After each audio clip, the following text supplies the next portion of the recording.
पुराना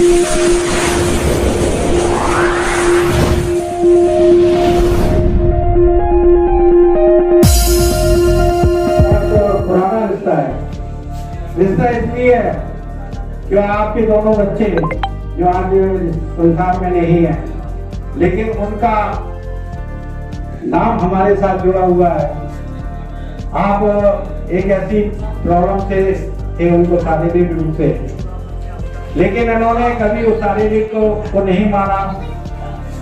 और वैसे तो भाई साहब पता है साउदी ताली बजाते।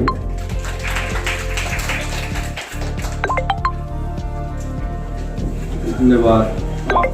सक्सेना जी ने जो कहा है वो तो सत्य है कि वो जो बच्चे थे वो तो चलो ठीक है, उनका जो समय जितना लिखा हुआ था हमारे संग ईश्वर ने जो बनाया था, तो अब वो ईश्वर की गोद के दिए हुए थे तो ईश्वर पे समा गए वो।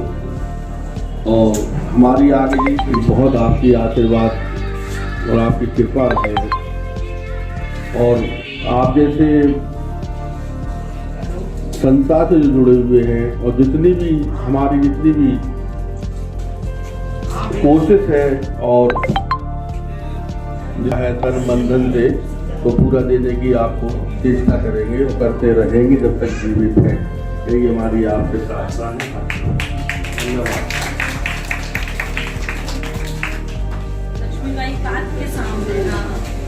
वो सारा अपनी तरफ से दिलवाने की कोशिश करेंगे।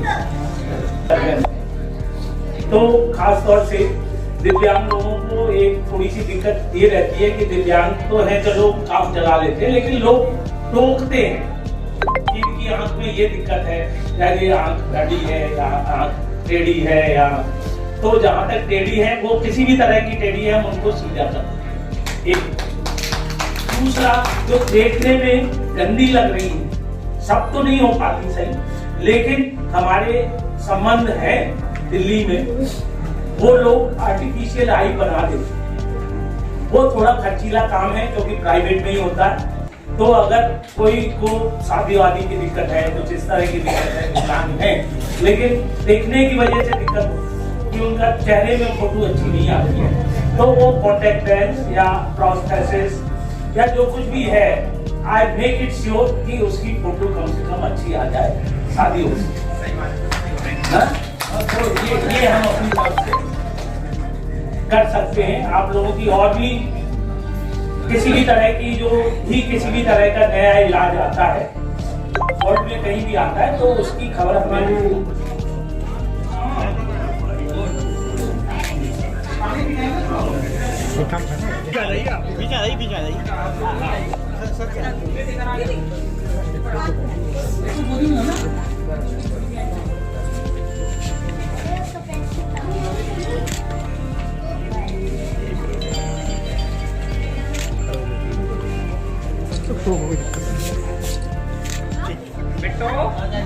तो बोला आंटी थोड़ा शांत हो जाए।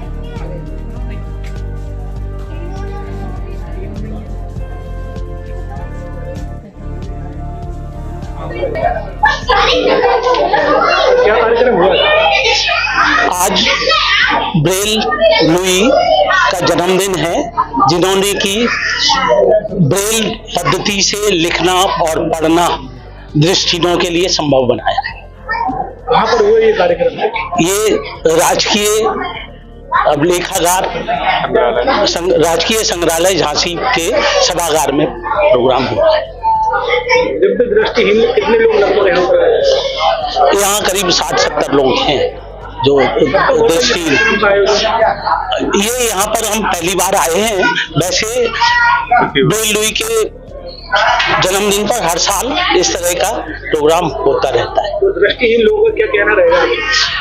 दृष्टिहीन लोग कुछ तो ईश्वर की देन है जिसके लिए हम कुछ बहुत ज्यादा नहीं कर सकते, लेकिन कुछ जो चोट लगने की वजह से या किसी तरह की अनदेखी की वजह से जो होता है वो हम एज ए आई सर्जन जरूर रोकना चाहते हैं और अपनी तरफ से कोशिश करते हैं कि लोग दृष्टिहीन ना हो पाए। तो हमारा काम एक्चुअल में इनकी जनसंख्या घटाना है, दृष्टिहीन के जनसंख्या नहीं बढ़ने देना का हमारा कार्यक्रम है। लेकिन जो दृष्टिहीन हो गए हैं उन्हें भी समाज में अपना स्थान प्राप्त करने में भी सहायता जो हो सकती है वो भी प्रदान करते हैं। आज लिबरेल महोदय का हम लोग जन्म दिवस मना रहे हैं बुंदेलखंड दृष्टिहीन एवं दिव्यांग कल्याण संस्थान के माध्यम से। और लिबरेल महोदय ने जिन्होंने लिबरेल का आविष्कार किया और दृष्टिहीनों को पढ़ने और लिखने के लिए ब्रेल लिपि का आविष्कार करके उनके जीवन ज्योति दी है। और आज हम लोग उन्हीं के जन्मदिन को मना रहे थे और बहुत से दिव्यांगजन हमारे बीच में उपस्थित रहे हैं।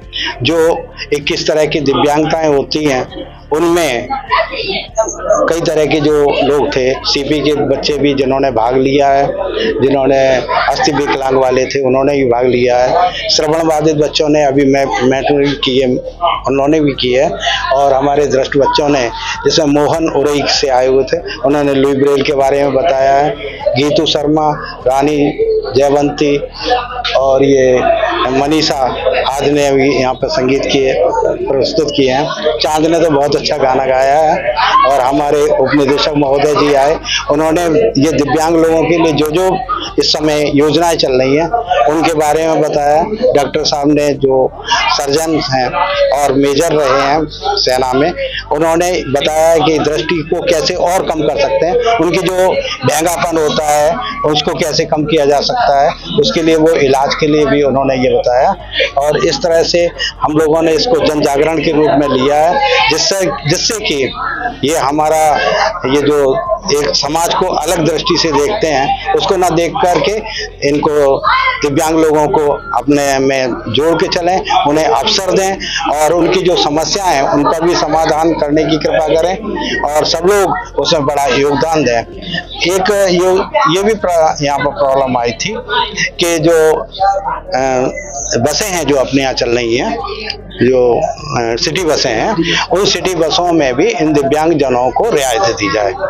तथा दूसरी बात यह है कि जो भारत सरकार का अधिनियम जो अभी आया हुआ है उस अधिनियम को कड़ाई से लागू किया जाए, जो उनके समस्याएं और जो उन लोगों को सुविधाएं दी जाती हैं उनका परिपालन किया जाए। और सबसे बड़ा है कि हमारे जो पत्रकार लोग आज आए हुए थे उन्होंने हमारे बच्चों को बहुत सम्मानित किया और उन्होंने उनको प्रोत्साहित करने के लिए पूरा वचन दिया। ये हमारे लिए बहुत बड़ी उपलब्धि है।